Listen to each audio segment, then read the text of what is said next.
MLS's reputation as a retirement league is only now being laid to rest.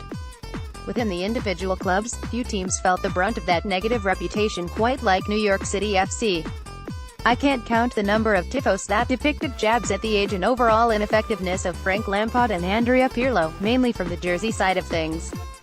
But they weren't alone. Plenty of other teams did, and still do, cling to the coattails of over-the-hill stars who are intent on extending their relevance just a few more years. It's a combination of a love for the game, a desire to continue being paid for what they're good at, and surely many other things. That said, it's a rare instance where an aging, European superstar comes to American soil and continues right where he left off. In fact, it nearly never happens. Only a few pop into mind.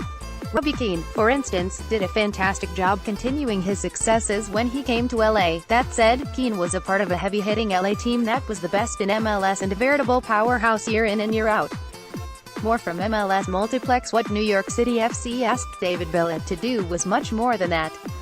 They had a massive budget, no stadium, an unclear path forward and 3 high-paid DPs. But it was one DP that proved himself to be everything that was expected of him and more. And that proof is ongoing. David Villa is never included in the critique of MLS's habit of snatching up old superstars. It would be a crime against the sport itself to consider him as more of the same.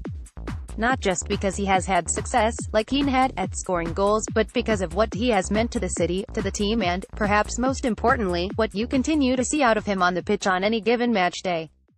Villa never quits so long as the ball is in play. He has captained the young team from the day it was born, and he has become an icon for a city, the way he once was at Barcelona. And for that, he will always be one of the more celebrated names in MLS, and a clear indication of what teams were hoping to get when they signed someone done with Europe and ready for that next challenge. He scored his 400th goals this past weekend, and that makes him just the 5th player to score as many goals. Naturally, in his typical fashion, he scored another to make it 401. And more are yet to come. Because he is not coasting in on fumes, he is going hard as ever.